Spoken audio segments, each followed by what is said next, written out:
Let's just talk about money and the soul of money. What do you think is the most misunderstood thing about money? 60-70% of the population has to worry about money every month. And it wasn't like that when I was building my little empire. Your big empire. Well, it was very little compared to today. I think the soul of money from my perspective is that money is energy. When you treat it with respect and you understand that valuing your money, but also being generous with your money helps the energy, the spirit of the money come back to you. You and I invested with Liquid IV, and in a short period of time, I call it, less than 5 years, what it turned into.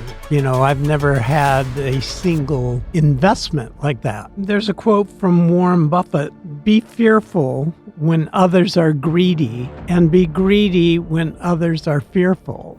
Hey guys, it's Jordan Younger, your host of the Balanced Blonde Soul on Fire podcast. Here we go deep on all things astrology, awakening, wellness, motherhood, channeling, aliens, and so much more.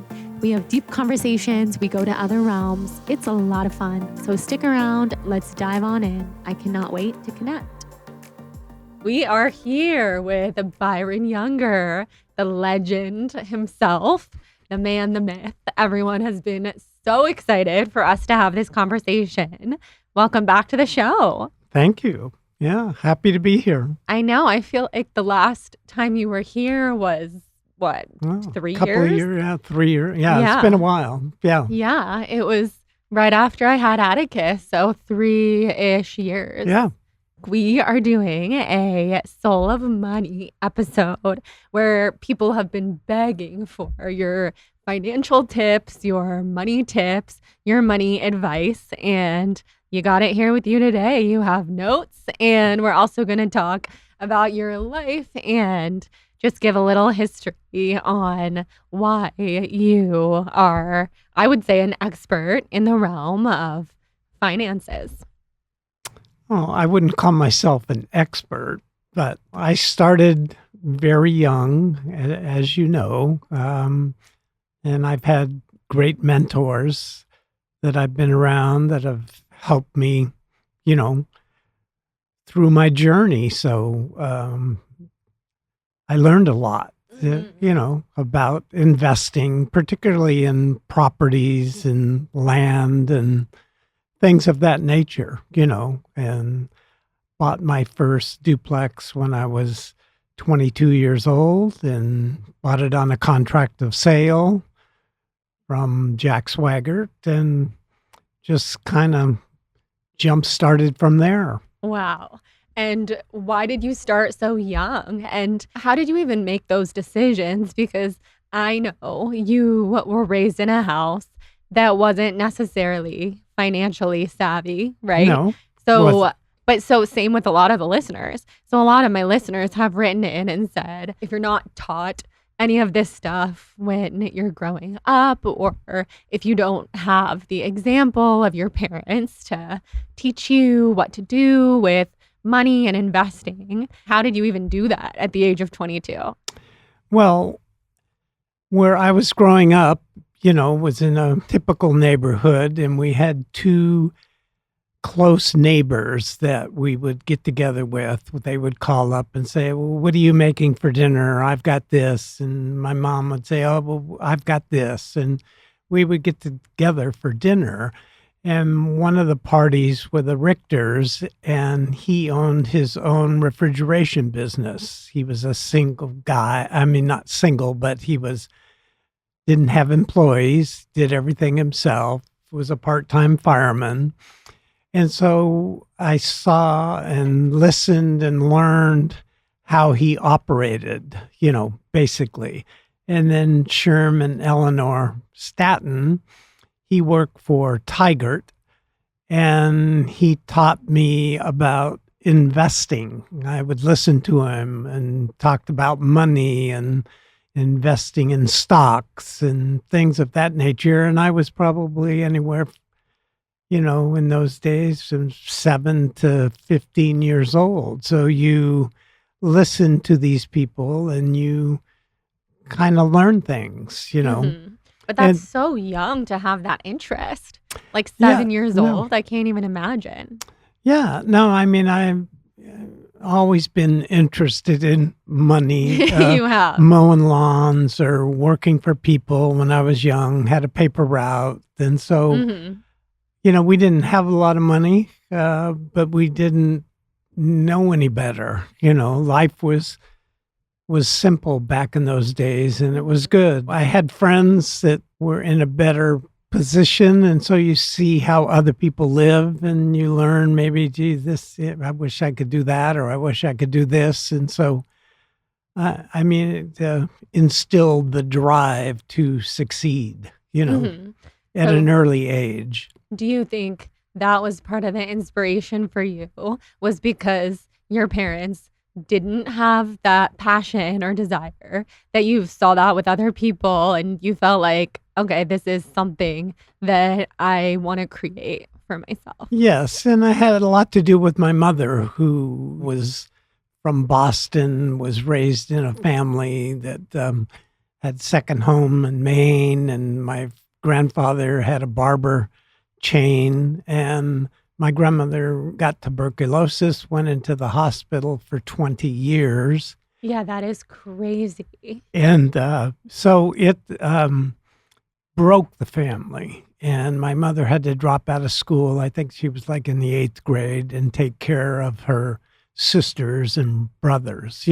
So I always heard about what they had or what we didn't have versus her background. And of course, my father was from Arkansas, two opposite individuals. He was a And cowboy. he was a cowboy. I mean, he was in the Navy, got out, went to work for the federal government. And so he was just a easygoing, happy guy, didn't have a lot of wants, and was happy, where my mother was just the opposite.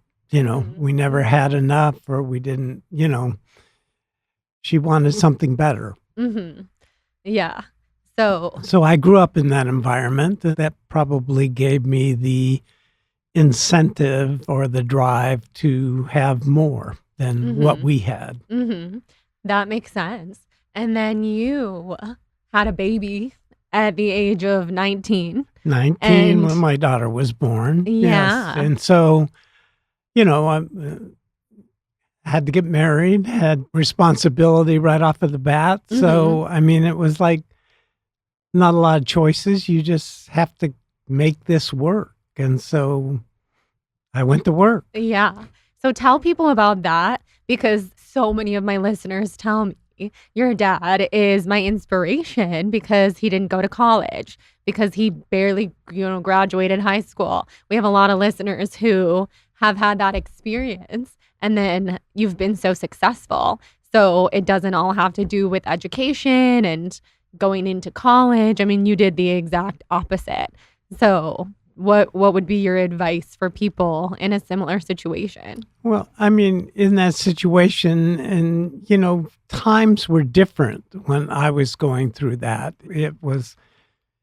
I want to say it was easier. I had $1,800 when I was 22 years old, and was able to buy a duplex. And I just cannot believe.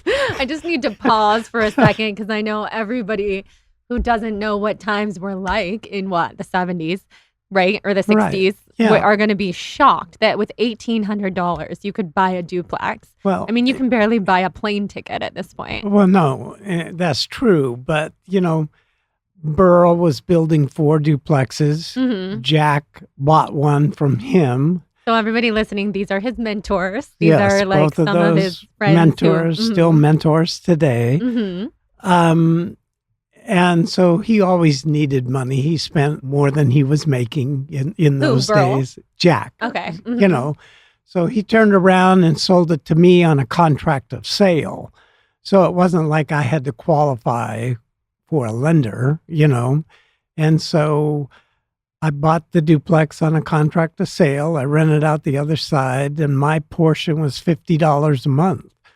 I was making $600 a month. And so I mean, I could make that work. I would have a part-time job on the weekend delivering auto parts, and I would just do anything I could to earn money. Mm-hmm. And And you had 2 kids at this point. no, I just had, it Oh, was just okay. still Lisa. Uh-huh. Yeah.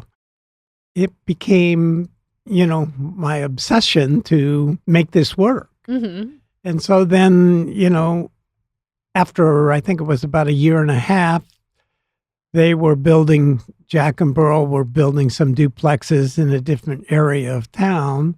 And so I put mine up for sale and bought one that they were building that was a 3-bedroom, 2-bath. And that's when Melissa was born. So we needed the extra room. So we Mhm. moved from there. And then I bought one next door.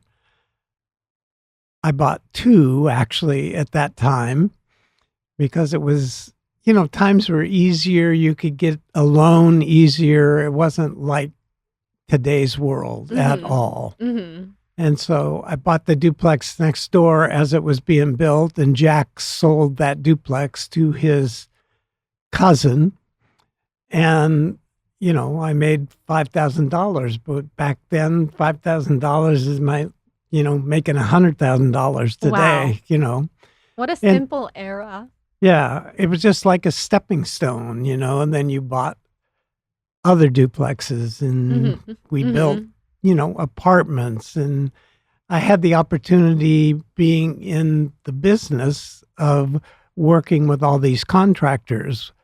And so I just took advantage of all the opportunities that were out there and was not afraid to make that step when a lot of people would have been afraid, Mhm. to Definitely.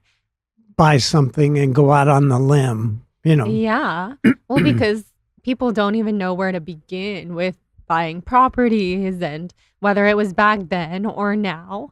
That's Wha- something a lot of people just don't even know the first thing on how to do that. Right. But we also haven't talked about what you were doing for work, because this was all just like your side work, right? Was the buying duplexes and apartments. Right. Your main work was, tell us.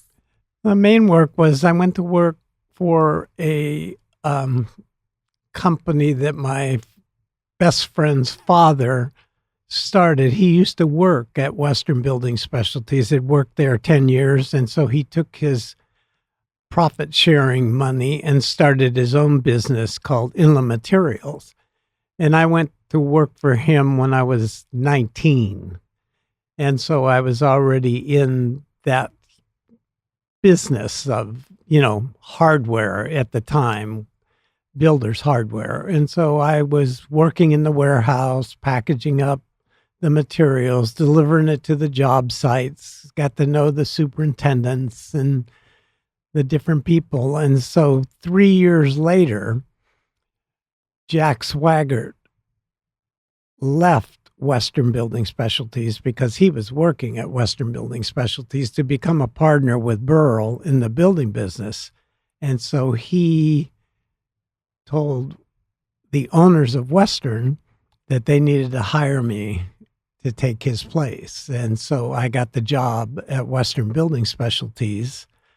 And so Blakemore, who was the owner at the time, became another mentor to me. And I became a salesman. And I remember, when I was making $1,000 a month, when I was probably 21, 22, or no, I was 24, I think it was. It seemed like I was on easy street. I had made it to the top, Uh-huh. I mean, and so then, after that, I became a salesman.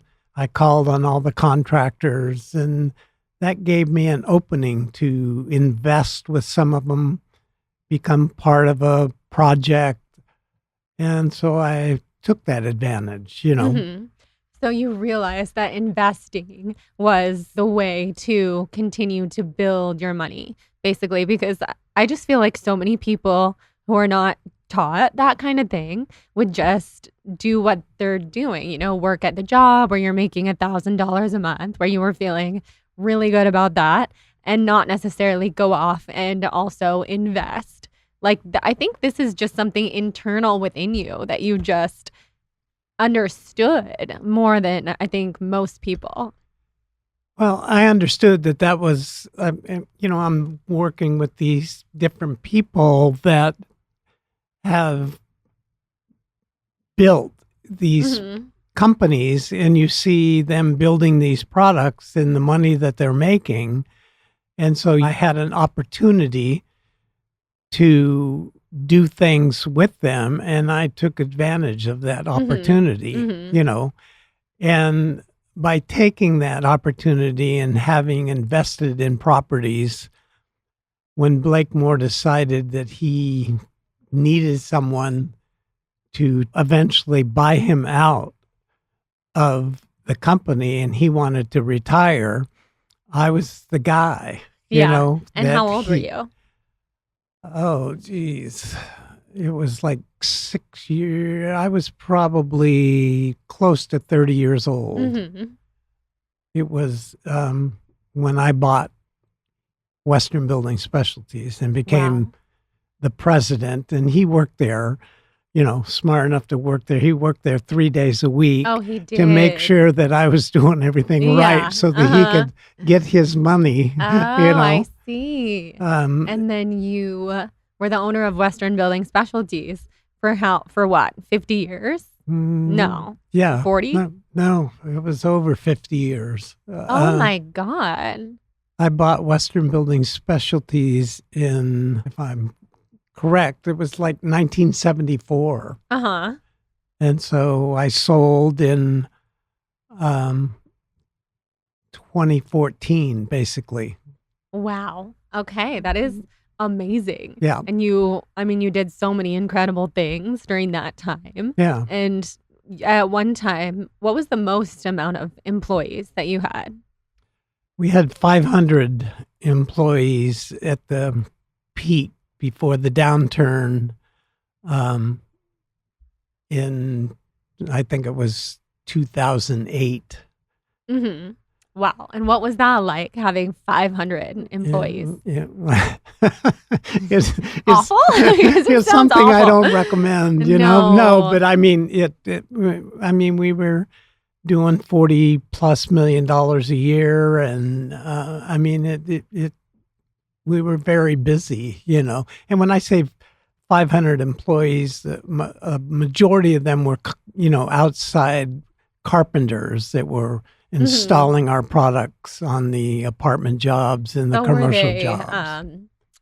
What's it called? Independent contractors? Well, we would hire the individual, then he would hire a lot of the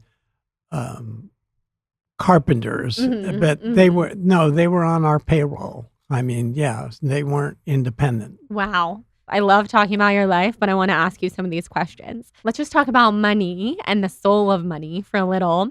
What do you think is the most misunderstood thing about money?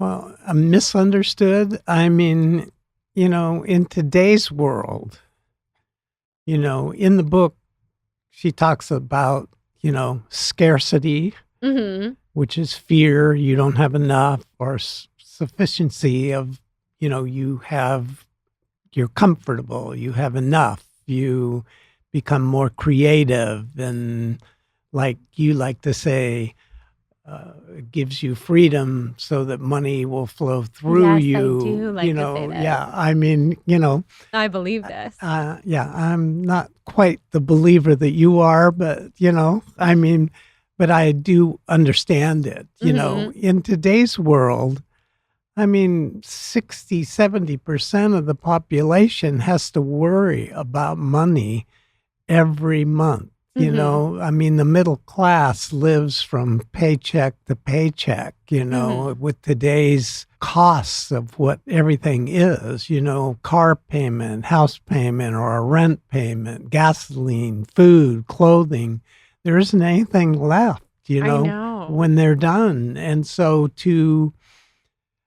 they got to have 2 jobs. And, or the wife has to work they have to work, and then you got daycare. You're not with your kids. I mean, it's a big problem in today's world, and it wasn't like that when I was building, my little empire. Your big empire. Well, it was very little Come compared on. to today. I mean, today, yes.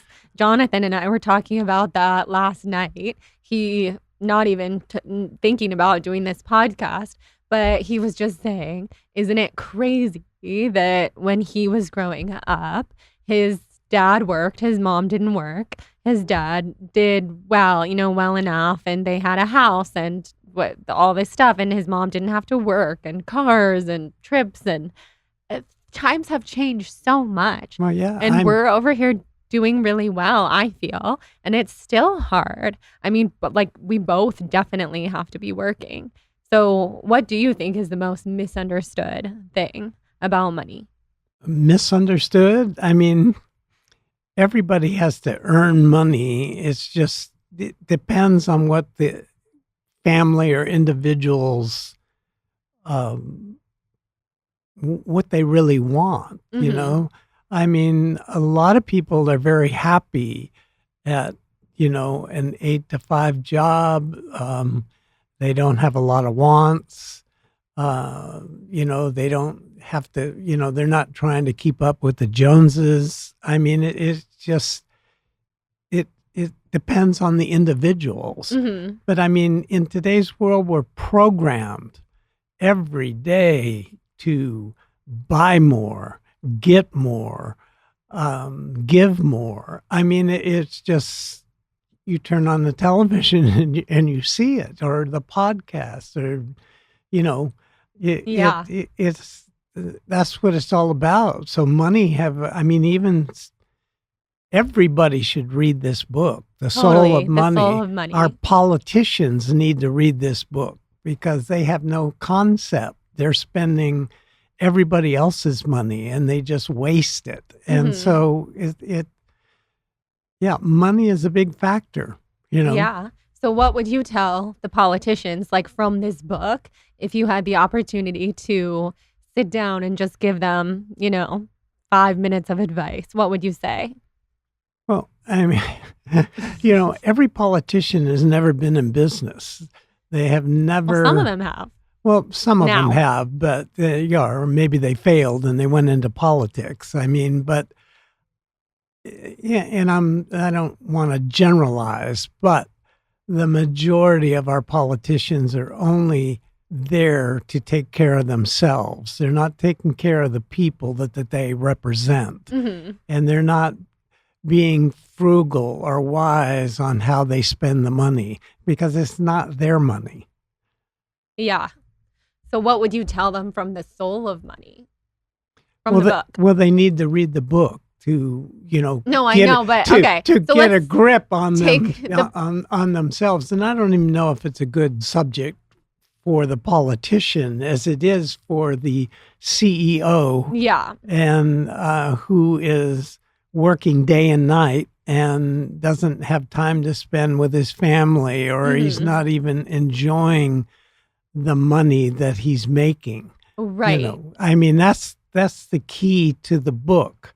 Talks a lot about these people that are making $5 million a year, and then they go to the golf course and they meet the guy that's making 7, and so then they got to start making 7 or 10, and they get on a treadmill that they can't get off, and they're making all this money, and they're entertaining their clients, and they're going on these trips, and the kids are at home and they're growing up without parents. And I mean, it's just a cycle that they need to understand. And all that money is not making them happy necessarily. Totally. Yeah. Oh, well, I'm happy to hear you say that. This book has had an impact on you, because I think that's true. I think the soul of money, from my perspective, is that money is energy. And when you treat it with respect and you understand it, and you understand that valuing your money, but also being generous with your money, not worrying about every dollar that you spend, helps the energy, the spirit of the money come back to you. That's what I believe, because I believe ultimately we have to be happy. We have to be enjoying our families and our kids and our lives, and nothing, no, whether it be money or fame or whatever, is going to bring that happiness. Yeah, no, I agree. And I look back on my life to this point, and I can honestly say that I never worked to the point where I wasn't at my children's games, or I Mhm. wasn't at their baseball game, or we went on vacations together. I mean, it wasn't like they got neglected. And so, Mhm. I mean, that is very important for people to understand, that the family unit is very important. And that's why you strive to be successful so you can take care of your family. Mhm. Totally. Absolutely. So when Yeah. it comes to the soul of money, what do you disagree with from the book? Well, there's not a lot of things that I disagree with, but I think it's basically for the person that we're talking about that makes, well above average money, because it's basically philanthropic, about sharing the wealth and trying to make the world a better place. And we're talking about the people that are making millions of dollars, are the billionaires in today's world, and a lot of them are giving back. Mhm. They really are. Unfortunately, it's the top 1% Mhm. that has that kind of money. And I think to some degree, people misunderstand what it took for them to get that money. Mhm. And in today's world, too many people think that we should be taking it away from them and giving it to the have-nots. But, I mean, that makes no sense. And why doesn't it make sense?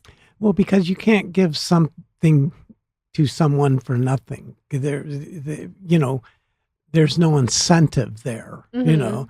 People have to want to improve themselves, work hard. Too many people want instant gratification, and there's no such thing. You work hard, you start a business. I mean, you have to put your time in. Mhm. I mean, it just doesn't happen overnight.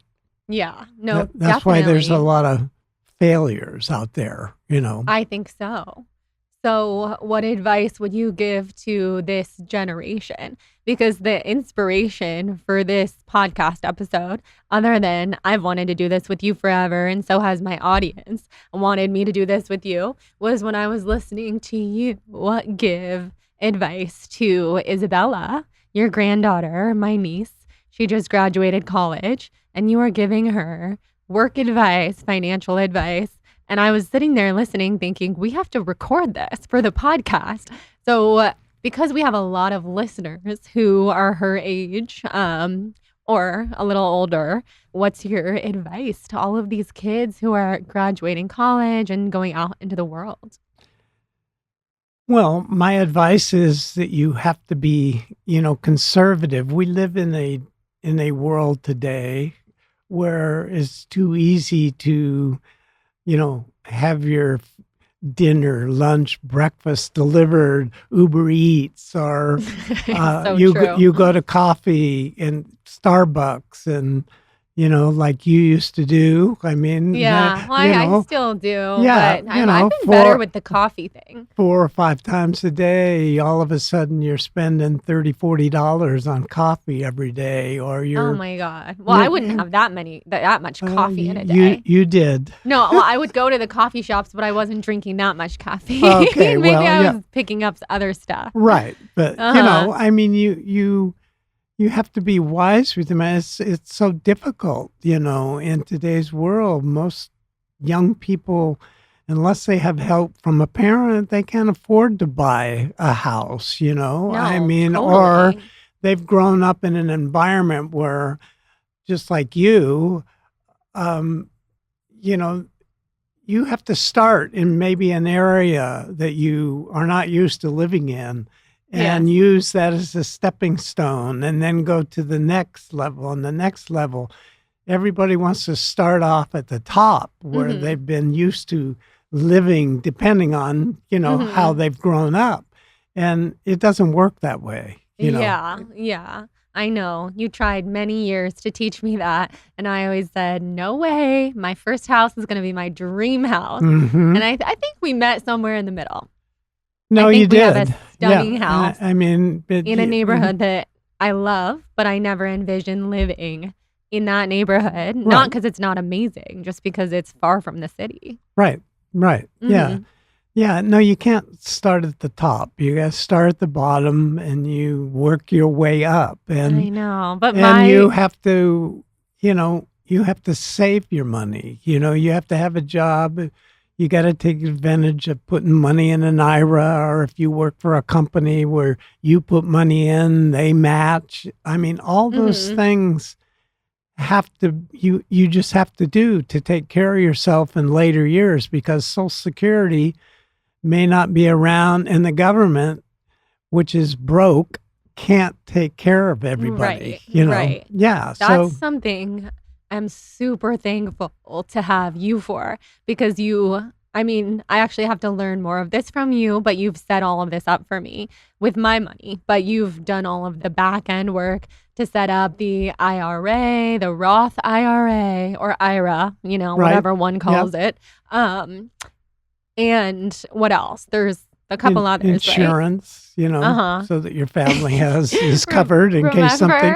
Remember when we went to the life insurance meeting? Do you remember? Like in Roseville? You picked me up. This is just going to be a funny story for the Right. listeners. Yeah. You No. picked me up from the airport one time when I was flying to Sacramento and took me to a life insurance Right. meeting with my life insurance. And I was hungry and I was tired and I was crying. Just to give the listeners a little glimpse into like what it's like behind the scenes. But this was like 8 years ago. And I was sitting there and they were asking me questions and you were yelling at me saying you need to be more serious about answering these questions. And I don't think it had much of an impact on me at the time, but now I'm so thankful that I have a father who's helped me set up my life insurance, and God forbid anything should ever happen, my kids would be taken care of, or I don't even know how this all works. But what's your advice? Because there's a lot of people listening who don't have parents who think about this kind of stuff. Life insurance is a good investment, but life insurance, like, if I'm the head of the household and my wife is at home and I have 2 children, you need life insurance because I'm the breadwinner. And if something were to happen to me or I keeled over dead tomorrow, there's some money to take care of this family. Otherwise, because, most families, they got car payments, mortgages on the house. And then if something were to happen, you're gone and no one knows what to do. I mean, so, financial security is something that everybody needs, and you have to build that yourselves. I mean, it's just no one's going to take care of you. No, but I mean, you could have parents, but the parents could be, struggling themselves. And so they're not going to be, I mean, other than you moving in with the kids and having to go back to your parents' house. Right. And that happens a lot. Yeah. What's an IRA and a Roth IRA? Well, they're retirement plans that you take. You get a deduction. If you make $100,000 and you can put in $6,000, that is, you're not paying tax on that $6,000 that goes in and is invested. You're not paying any tax on the return you're getting. It stays in there. There's penalties if you take it out. You can't take it out until, your retirement age. But Mhm. I mean, it's important for everybody to, if they have that opportunity, to put that money aside, Mhm. and just like with young people, if they are able to afford a house, you don't take the equity out and pay off your bills. I mean, that's a big mistake that a lot of people have done. Mhm.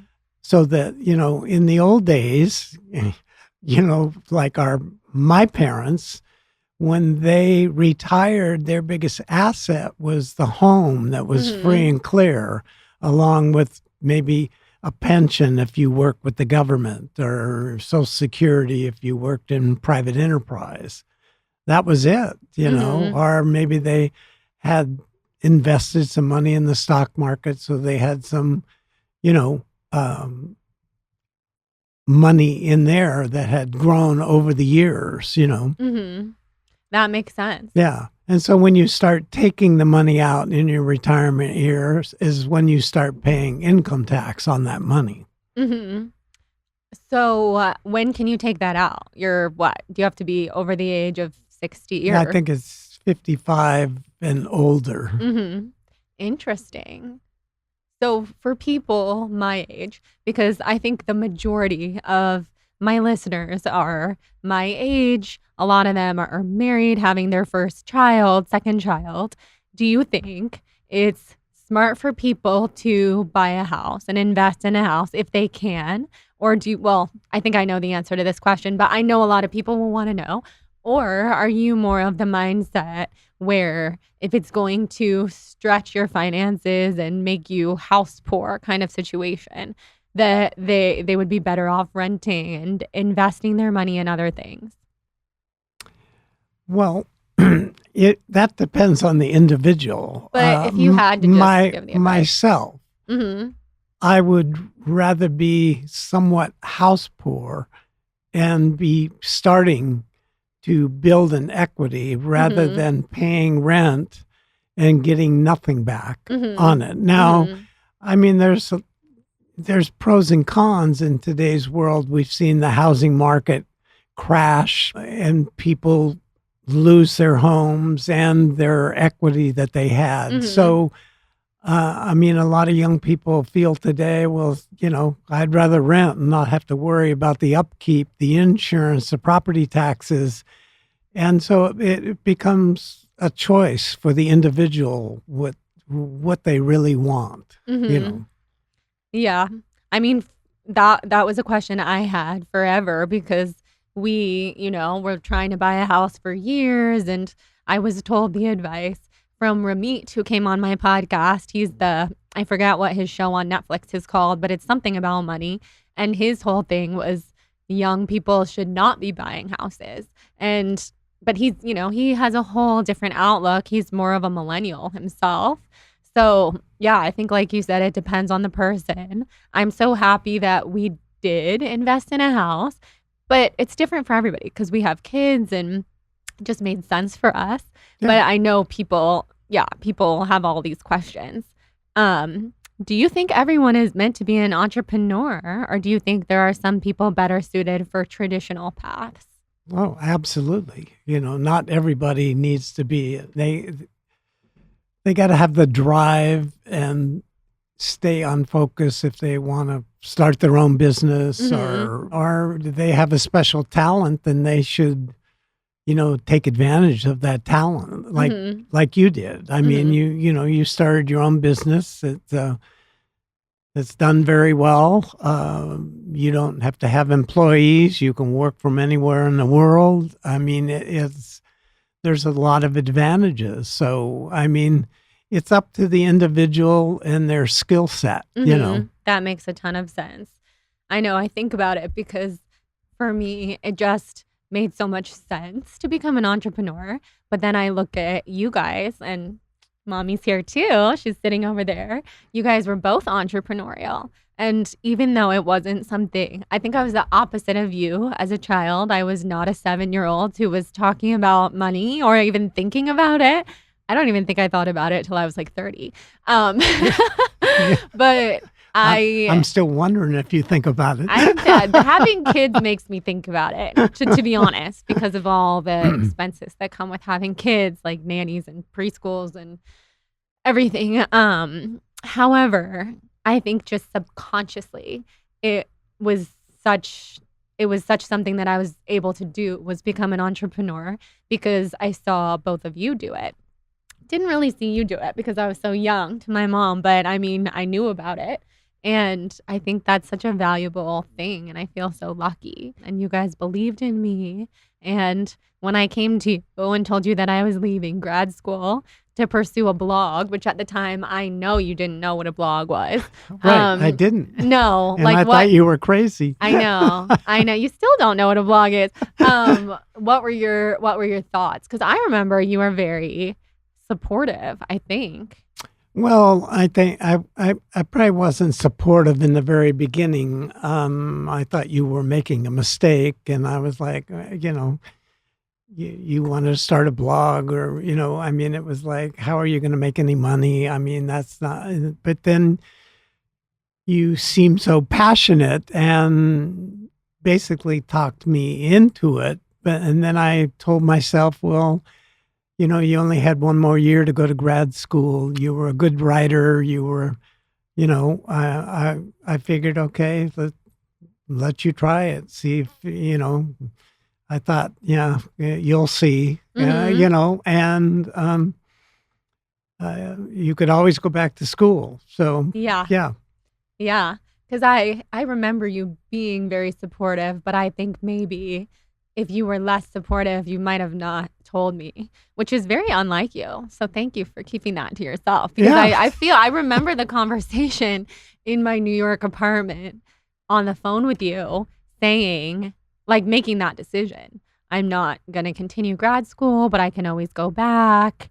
And it worked out. And here we are 12 years later. Yeah. So that brings me to the question, what have you learned from your kids about money? Well, I mean, we've all taken different paths, so. No, you've all taken different paths. Fortunately, all of you have learned to be self-sufficient and haven't ever had to come back to live with your parents. That's true. You're all financially sound. So I don't know that other than from you learning, your philosophy and teaching me about. Yeah, what have you learned from me? Let's talk about that. The soul of money. Yeah. To,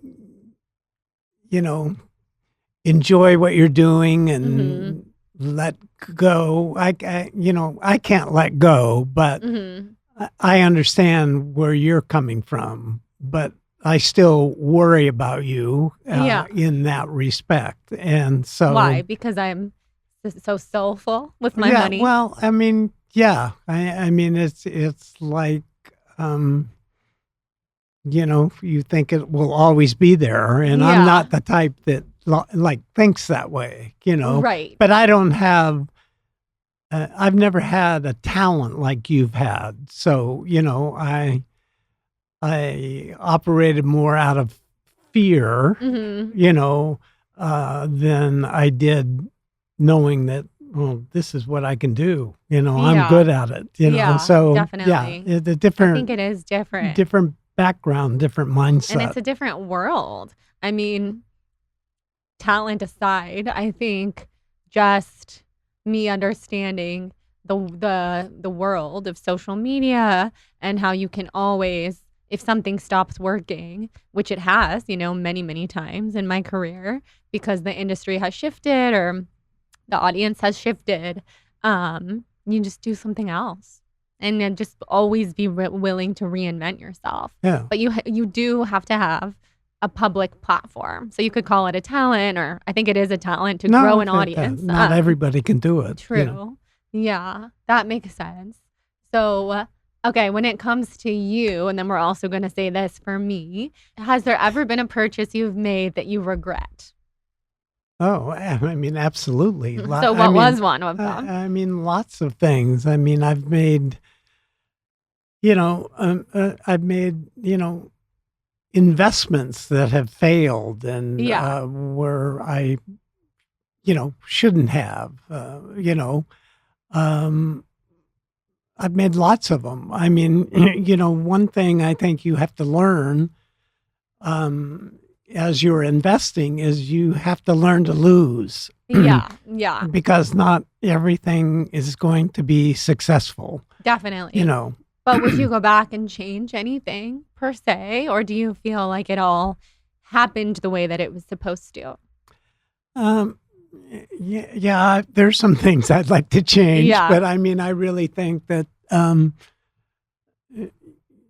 you have to learn, and the only way you learn is you do things, and you're going to make mistakes. Mm-hmm. But the important thing is that you learn from those mistakes, Mm-hmm. and you go forward, Mm-hmm. and you can never quit. You just can't quit. You have to Definitely. keep going forward. Yeah. And now you're 79 and you still are not quitting. I mean, I still see you trying new things, and you're going to be the person who never stops working, like ever. Well, I mean, you can't. I mean, you can't stop. Mhm. I honestly believe that you have to have something to do, or you start dying. Mhm. I don't care how old you are. I mean, so it's important. Yeah. What's a big purchase that you've made that you don't regret? Or that you're really like, what's one of your favorite big purchases that you've ever made? Well, I think one of the things that, well, I made a lot of purchases, buying properties and things, but I think one of the things that impressed me the most was when you and I invested with Liquid IV, and, in a short period of time, I call it, Yeah, less it than was 5 short. years, what it turned into. I've never had a single investment like that Mhm. That was really before. impressive. Yeah, no, it And that was. happened to be my first investment. Yeah, So I didn't really know how out of the absolute ordinary that was. That was amazing. it was very amazing. Mhm. I feel like we invested in a person. Like, I felt so confident about that investment because I feel like we invested in the owner, the founder of Well, Liquid we IV, did. Brandon, and but I loved the product, but it was him. It was like, we No, it know was he's going to take definitely this all the him. I way. mean, when we went to dinner together, Mhm. and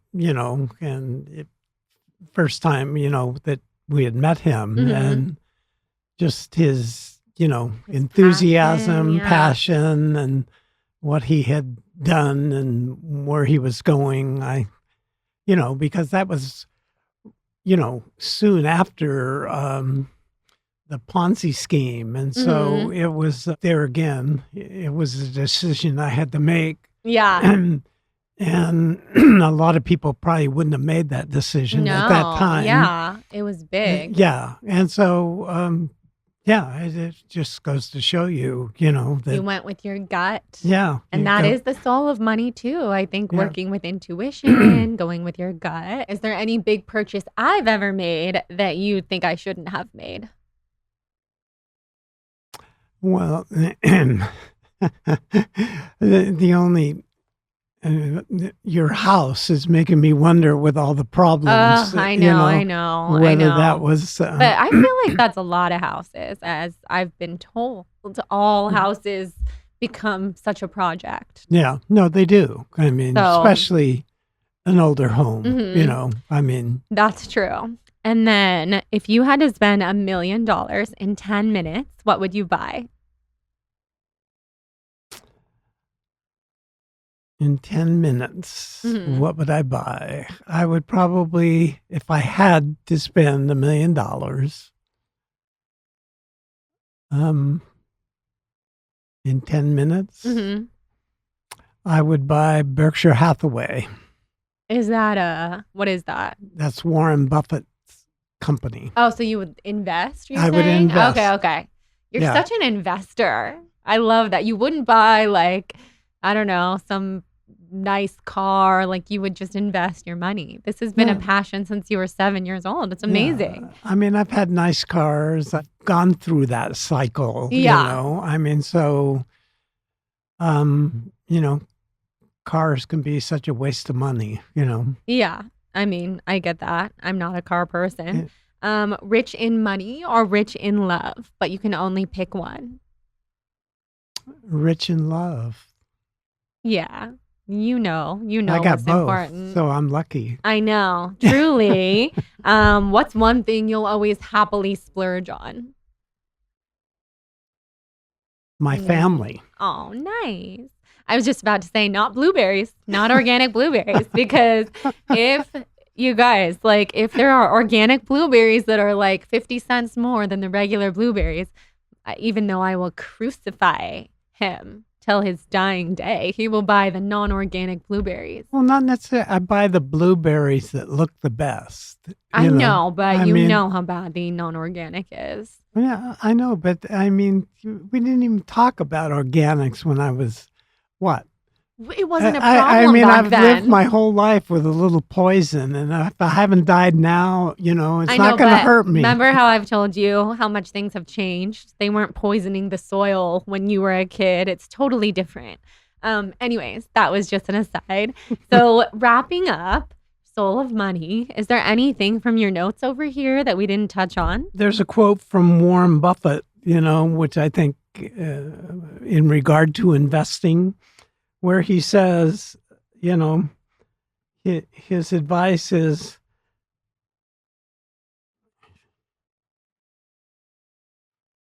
be fearful when others are greedy and be greedy when others are fearful. And what he's basically talking about is when everybody is pouring into the stock market, when your average Joe Blow that's never invested is putting his money in, he says, that's the time to be fearful. And when the market is taking a big downturn and is dropping, when everybody is selling, that is the time to take advantage of buying. Wow. That's really good Which tip. I mean, it's a good, you have to buy quality, companies and quality stocks, which he does. Mhm. And so that's what he's talking about. Wow. So would you say Warren Buffett is one of your inspirations? Well, I think Warren Buffett is one of the leaders out there that has been very, very successful for all of his investors. Mhm. Do you have and continues to do so today, Do you have other inspirations like that you look up to I mean, other than you your know, mentors? I like one of these quotes that's in The Soul of Money that makes a lot of sense. It's, I asked God for strength, and God gave me difficulties to make me strong.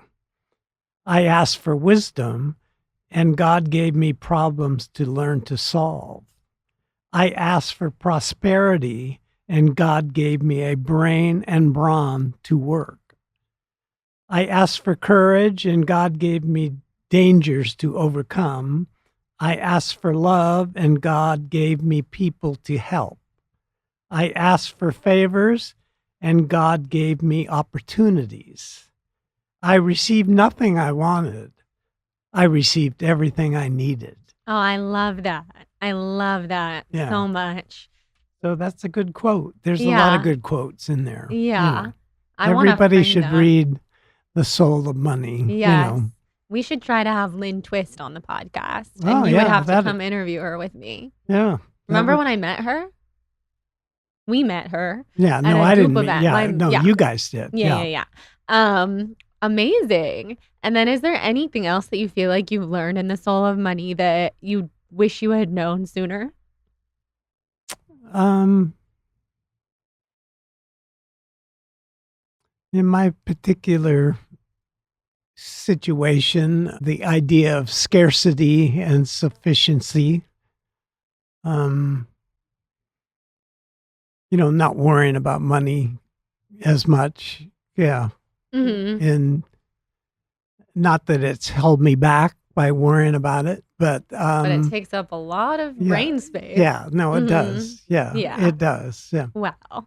And then, okay, just two final questions. One, since the world has changed so much, what exactly would you do differently now if you were just starting out? Oh boy, that's Or do you not even really that's know because you're not well, a Gen no. Z? I mean, I look at a lot of young people today, coming out of college. They have a lot of student loan debt. Majority of them, if they were fortunate enough for the family to pay for their education, or they had a scholarship and were smart enough to take advantage of it. There's still a lot of opportunity out there. I know that a lot of the young people don't want to get their hands dirty, but there's nothing wrong. You don't have to go to college. There's a lot of trade schools where you could learn to be an electrician, a Mhm. plumber, a framer, concrete individual. I mean, the trades, a lot of people that you don't hear about are the silent millionaires that live next door because Right. they own a plumbing business, and Mhm. maybe they only have 2 or 3 employees and they work every day, themselves. I've met, so many people that are like that. And Mhm. so I don't think that a lot of young people take advantage of that, That's true. Jonathan always says that too. Like he wishes that he would have gone to trade school. Guess he Yeah, I still mean, can. to be a mechanic, I mean, there's so many opportunities out there where you don't have to spend 3 or $400,000 in today's world to go to college. Totally. And then final question. So I believe your grandkids will listen to this in the future. Some of them maybe now, the ones who are old enough. What do you have to say to them? Oh, what I would have to say is I don't envy the world that they're going to have to deal with, Hmm. especially like Atticus and Delilah and Keely Atticus, Delilah, Keely, Bella, Olivia, and Theo. and Theo. It's going to be a lot tougher as they go forward. And so hopefully that your mother and I have built a good enough base to pass forward that will help them because they're going to need it. I hope so. Say something positive to them.